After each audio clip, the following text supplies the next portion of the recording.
Amigas y amigos, hoy vamos a hablar de la piratería en Málaga.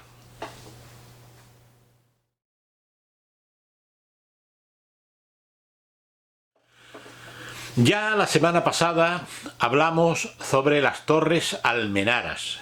Las Torres Almenaras, como ya comentamos, tuvieron un papel muy importante en, digamos, el atajar el avance de los piratas en las costas malagueñas. Cuando hablamos de piratas, muchos, pues llevados por la literatura o por el cine, pensamos que los piratas eran aquellos que se dedicaban a abordar otros barcos para obtener sus tesoros. También, pero no era su principal misión. Los piratas tenían otra más complicada misión dentro de su oficio de piratas, que no era solamente el abordar los barcos. El abordar los barcos le suponía en muchas ocasiones el no conseguirlo, el perder sus propias naves, el perder sus hombres, y entonces ellos lo que buscaban una manera más fácil de hacer botín y lo hacían pues casi siempre por sorpresa. Como ya digo, la semana pasada hablamos de las Torres Almenaras que tanto beneficiaron y atajaron ese ataque a las costas de los piratas. Los piratas tenían un modus operandi muy parecido, y era de que se encontraban de que si entraban en las costas, en este caso las costas malagueñas, se encontraban con gente que estaban trabajando sus campos de labor, que tenían más o menos propiedades, animales, armas, etcétera, etcétera, y ellos pues como iban mejor pertrechados, con más mala idea, y encima pues no tenían nada que perder, pues les atacaban, y para ellos para los piratas era un blanco fácil. Entonces, claro, ellos tenían que estar sobre aviso sobre las guardias de costas que venían cuando avisaban las Torres Almenaras de que había un barco en la costa. Pero estos piratas, fíjense cómo operaban. Cuando digo piratas me refiero a nivel general, porque ya sabemos que existieron los filibusteros, los corsarios, los piratas, etcétera, etcétera, y los bucaneros, y que eso también otro día podemos hablar de ellos. Pero vamos a hablar de los piratas, especialmente eran piratas berberiscos que teníamos en nuestras costas. Bien, estos piratas lo que hacían era que actuaban de dos maneras: o bien entraban a saco en la costa y a los que pillaban trabajando en los campos y tal, los cogían prisioneros, los llevaban al barco, le quitaban todo lo que tenían, si tenían cerdos, tenían cabras, tenían lo que sea, todo lo que tuvieran de propiedad y que a ellos les vinieran bien, se lo llevaban junto a los dueños de aquello a los barcos. Luego los llevaban a los mercados de esclavos de Argel, Trípoli o Túnez, el Besitán que le llamaban, y allí vendían a estos prisioneros que habían hecho, los vendían como esclavos, de modo que esta gente de campo que estaban hacía nada trabajando sus tierras, pues de pronto se convertían en esclavos de unos amos generalmente pues africanos, ¿no? Y sufrían pues atrocidades.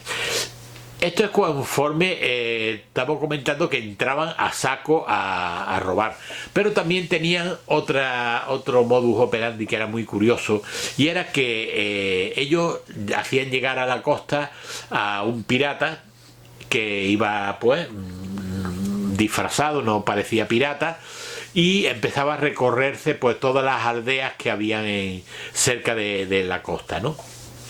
Y entonces él se enteraba en qué sitio iba a haber una boda un bautizo, una comunión, cualquier celebración. Entonces no es que fueran celebraciones como las que se hacen ahora y tal, ¿no? Eran celebraciones donde se reunían en un cortijo pues todos los vecinos que vivían diseminados o vivían en el pueblo, y a celebrar pues en torno a un convite pues que se casaba fulanito con fulanita y tal, ¿no? Entonces era un día festivo para todos ellos. Cuando este pirata se enteraba de que tal día y a tal hora iba a haber esa celebración y tal, pues hablaba con sus compinches, y estos compinches entraban en la costa pues de manera dispersa, para que no lo fueran a relacionar con los piratas, y en la costa, lejos de la costa, quedaba el barco esperando. Ellos sabían que a una señal que le hicieran desde la costa el barco tenía que venir, y entonces pues se llevaba todo lo que habían robado. Lo que hacían era de que se apostaban, por ejemplo, si era un cortijo, pues se apostaban a aquellos piratas, que podían ser 50 piratas o más, bien pertrechados, con espadas, con escopetones de estos que llevaban, arcabuces y tal.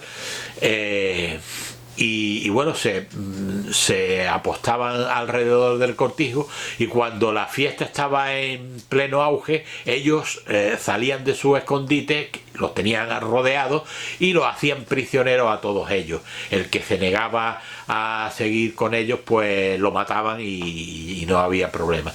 Entonces a estos prisioneros que estaban allí, mujeres, viejos, hombres, niños, todo lo que estuvieran allí lo encadenaban y lo mandaban para la costa para ser embarcado en el barco.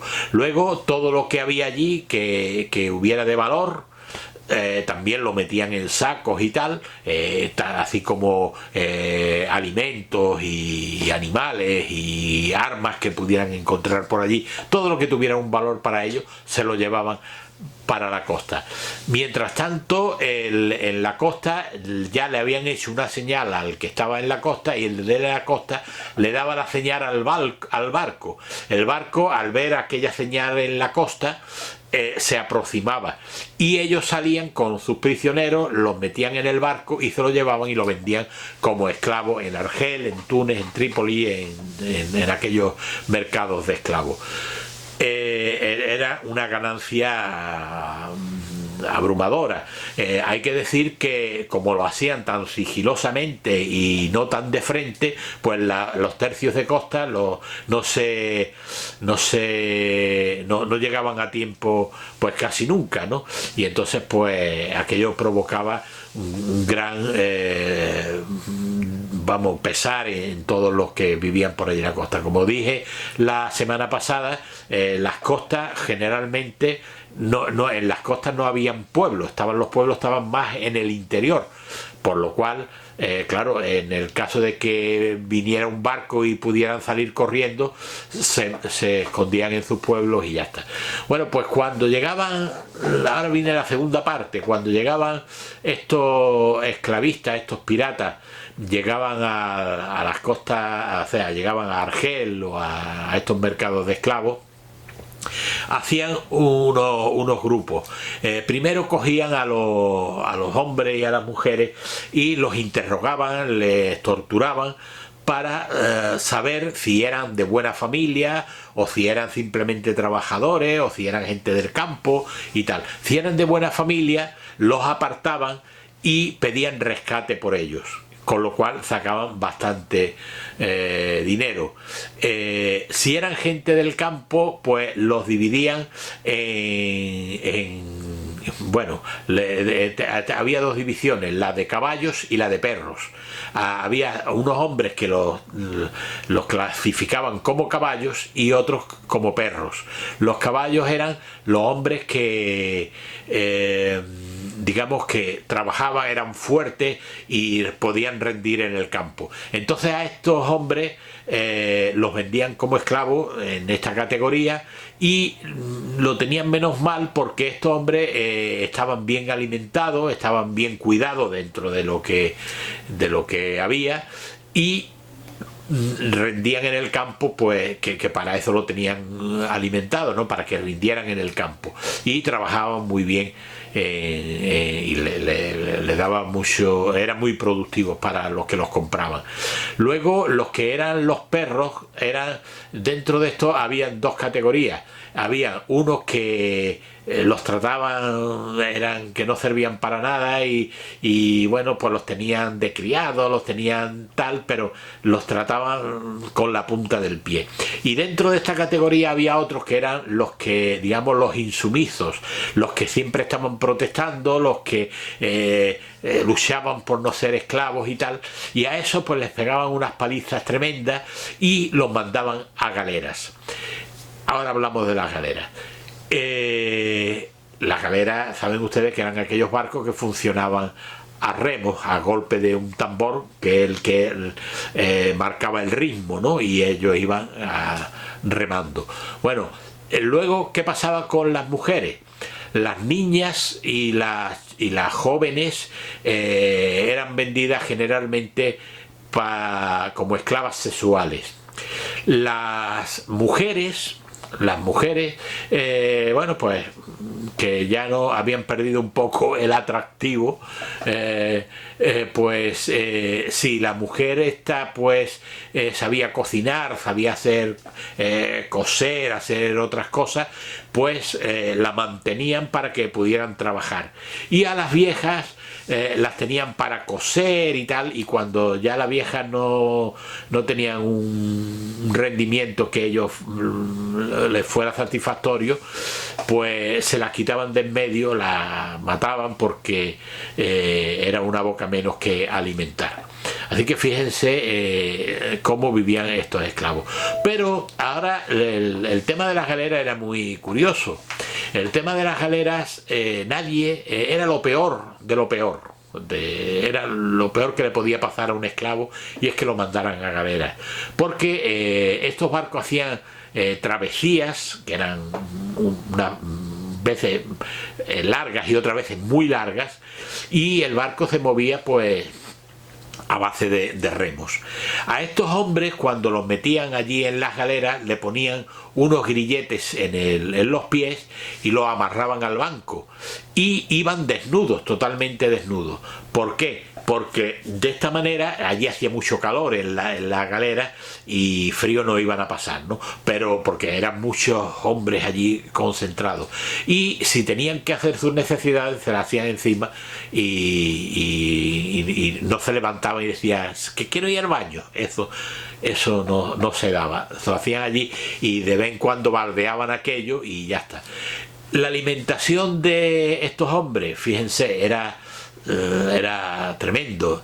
Ellos comían al día una comida nada más, que eran, según viene reflejado, tomaban 4 galletas que no eran galletas de estas que comemos nosotros, eran unas galletas hechas de masa de harina, que eran finitas, y era harina y agua, no tenía otra cosa. Y después un caldito. El caldito no era más que agua, vinagre, un chorreón de aceite y un poquito de sal. Eso era el caldo que ellos tomaban. Claro, con esa precaria alimentación, pues imagínense, aquellos cuerpos no aguantaban. Entonces, cuando iban remando y alguno se desmayaba, si no lo recuperaban, pues lo que hacían era que le ponían un peso en las piernas y le amarraban las manos y lo tiraban por la borda. Estuviera muerto o estuviera vivo. Y ya allí este hombre desaparecía. La verdad es que muchas veces, cuando los barcos estos de galeras llegaban a puerto, en muchas ocasiones, bien por enfermedades que de pronto ocurrían allí y tal, o bien porque por enfermedad, por inanición, por muchas cosas, pues morían por el camino, y llegaban muchas veces la mitad de los esclavos. Hay que decir también de que estos esclavistas africanos tenían muy buena convivencia con los esclavistas, digamos, europeos. De hecho, había esclavos que se los vendían a gente que no eran africanos, y después se vendían en Inglaterra y se vendían en otros sitios y seguían siendo esclavos en otros países que no eran en el Magreb, o eran en países de alguna parte de África. Aquellos reportaban muy buenos dineros tanto a unos como a otros, pero también hay que decir que la esclavitud en aquella época no estaba mal vista. Incluso la Iglesia tenía esclavos que eran, digamos, podríamos decir que de los mejor tratados, ¿no? Porque eran gente que salían de la esclavitud y trabajaban para la Iglesia, para el mantenimiento de la Iglesia, la limpieza y tal. Y por lo menos en general estoy hablando, no tenía malos tratos. De hecho, tenemos el caso del obispo Fray Manrique, aquel fraile que dedicó toda su fortuna a comprar esclavos en Málaga, y que ya hablamos en un capítulo anterior, cuando hablábamos de la calle de los negros. Este hombre compraba los esclavos para darle luego la libertad, y no contento con eso, compró casas en calle Los Negros, ahí por la calle La Cruz Verde, y le daba la libertad y los ubicaba allí para que vivieran libremente. Luego se mezclaron con los gitanos que vinieron de Egipto, que eran digamos gitanos, de los primeros gitanos que entraron, y se mezclaron entre ellos, y de ahí que en esta zona de Málaga, la Cruz Verde, el Ejido y todo esto, se dice que se asentaron lo que eran los gitanos renegríos, y era por la mezcla que había habido. Quiero decir que la esclavitud estuvo tutelada por los gobiernos porque monetariamente les interesaba, y eso hizo que los piratas pues ganaran grandes fortunas.